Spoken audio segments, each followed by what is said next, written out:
نحمده ونصلي على رسوله الكريم اما بعد فاعوذ بالله من الشيطان الرجيم بسم الله الرحمن الرحيم ان الله وملائكته يصلون على النبي يا ايها الذين امنوا صلوا عليه وسلموا تسليما الصلاة والسلام عليك يا سيدي يا رسول الله وعلى آلك واصحابك يا سيدي يا حبيب اللہ۔ نہایت ہی واجب الاحترام سامعین و ناظرین، آج کی سلسلہ نمبر 151 میں نبی پاک صاحب اللہ صلی اللہ تعالیٰ علیہ وآلہ وسلم کی حدیث مبارکہ 8 نمبر سے شروع کرنے والا ہوں۔ پچھلے سلسلہ میں ہم نے 7 احادیث مبارکہ آپ کی خدمت میں پیش کی۔ آج انشاءاللہ العزیز حدیث نمبر 8 سے اپنا سلسلے کا آغاز کرتا ہوں۔ جن دوستوں نے ابھی تک ہمارا چینل سبسکرائب نہیں کیا وہ ہمارے چینل کو سبسکرائب کر کے بیل آئیکن کو دبا کے آگے شیئر کریں، تاکہ جتنے بھی ہمارے مسلمان بھائی اس پروگرام کو سنیں گے، جتنا ان کو ثواب ملے گا آپ کو بھی برابر اتنا ہی ثواب ملے گا۔ نیکی سمجھ کر اسے آگے شیئر کرتے جائیں۔ حضرت عبداللہ بن مسعود رضی اللہ تعالی عنہ راوی ہیں۔ آپ فرماتے ہیں کہ میں نے نماز پڑھی، حالانکہ رسول اللہ صلی اللہ علیہ وسلم اور حضرت ابوبکر صدیق، حضرت عمر فاروق رضی اللہ تعالیٰ عنہما تشریف فرما تھے۔ جب میں نے نماز پڑھنے کے بعد نماز پڑھ کر میں بیٹھا اور اللہ تعالیٰ کی حمد و ثنا کی، پھر نبی مکرم صلی اللہ تعالیٰ علیہ وآلہ وسلم پر درود پاک پڑھا۔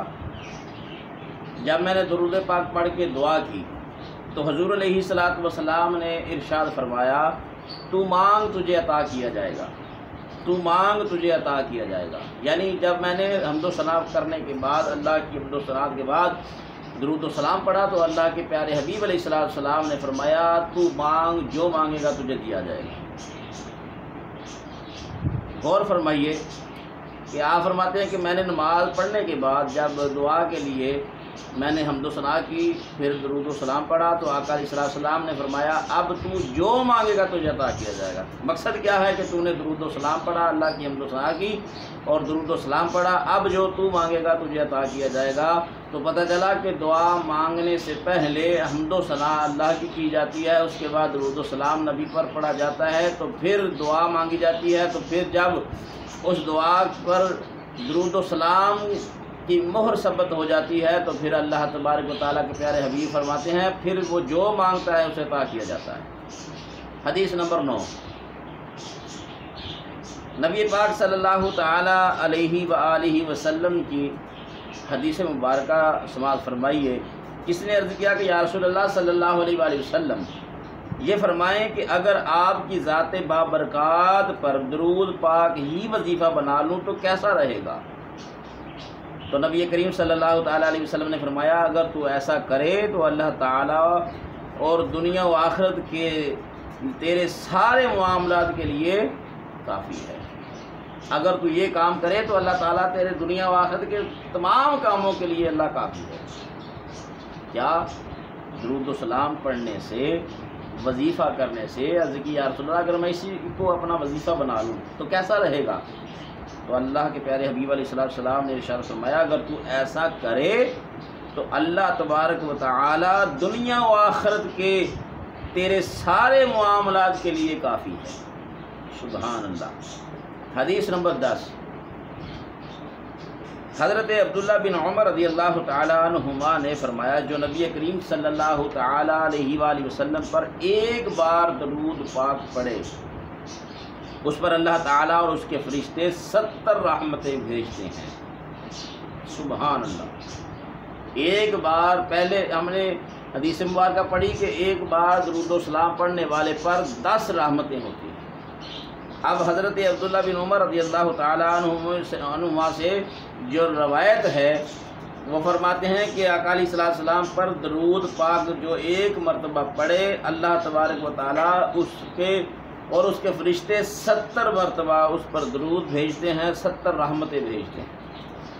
حدیث نمبر 11، رسول اللہ صلی اللہ علیہ وآلہ وسلم نے فرمایا، میرے پاس اللہ تعالیٰ کی طرف سے ایک آنے والا آیا اور عرض کیا، یا رسول اللہ صلی اللہ علیہ وسلم، جو آپ کا امتی آپ پر ایک بار درود پاک پڑھے، اللہ تعالیٰ اس کے بدلے اس امتی کے لیے 10 نیکیاں لکھ دیتا ہے اور اس کے 10 گناہ مٹا دیتا ہے اور اس کے 10 درجے بلند کر دیتا ہے، اور اس درود پاک کی مثل اس پر رحمت بھیجتا ہے، یعنی وہ درود جو پڑھا ہے اس کی مثل اللہ تعالیٰ رحمت بھیجتا ہے۔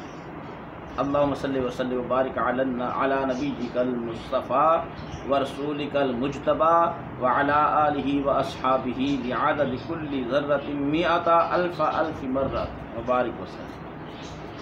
حدیث نمبر 12،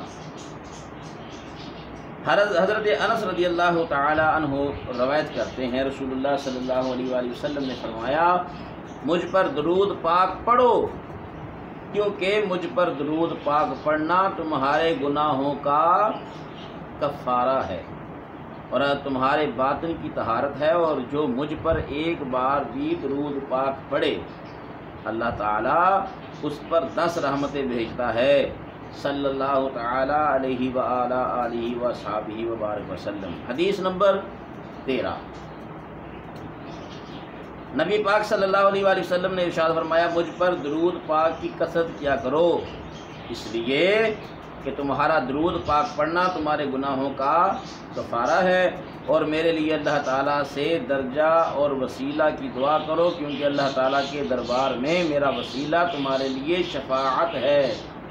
سبحان اللہ، اللہم صلی علی سیدنا محمد وبارک وسلم۔ حدیث نمبر 14،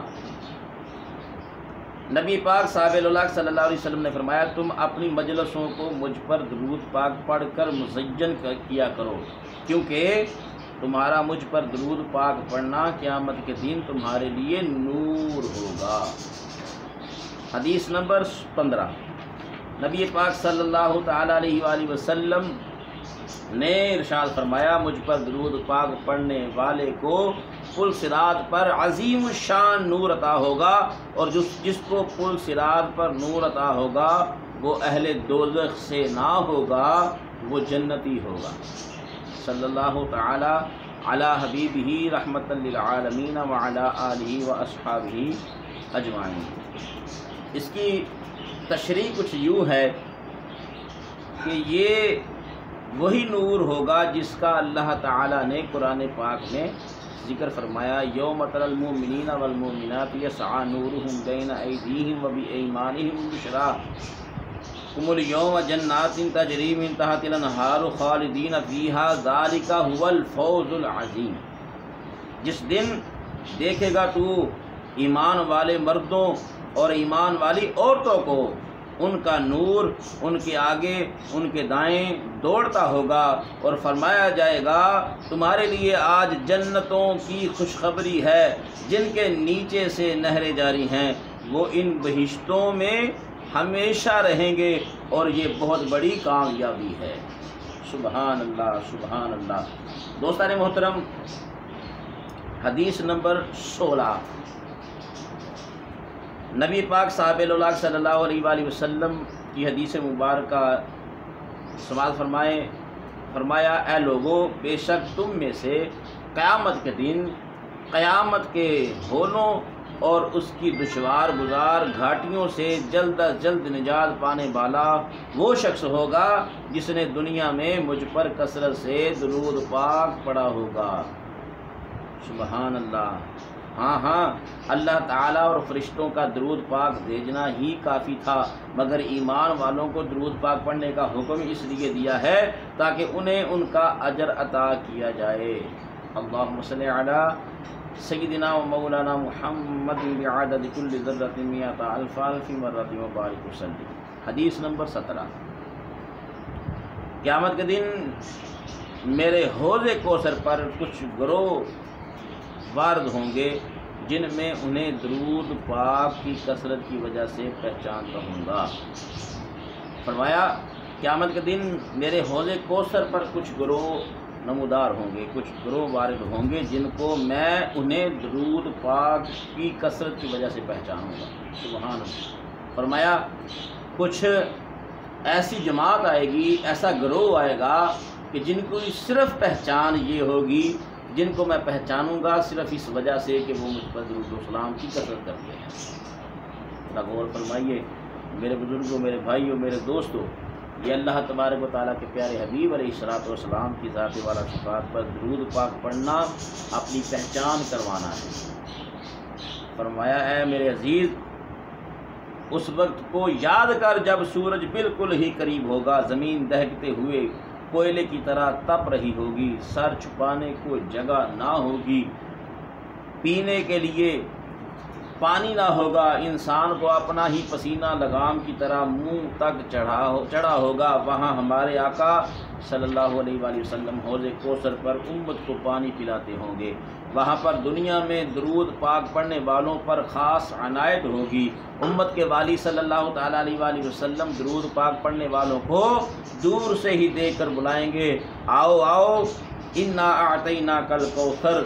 ساری کثرت پاتے یہ ہیں، مال جب اکلوتے کو چھوڑے آ آ کہہ کے بلاتے یہ ہیں، باپ جہاں بیٹے سے بھاگے لطف وہاں فرماتے یہ ہیں، ٹھنڈا ٹھنڈا میٹھا میٹھا پیتے ہم ہیں پلاتے یہ ہیں، جلدی آؤ میں شفیق امت تمہارے انتظار میں کھڑا ہوں، آؤ حوض کوثر سے ٹھنڈا ٹھنڈا میٹھا میٹھا پانی پیو۔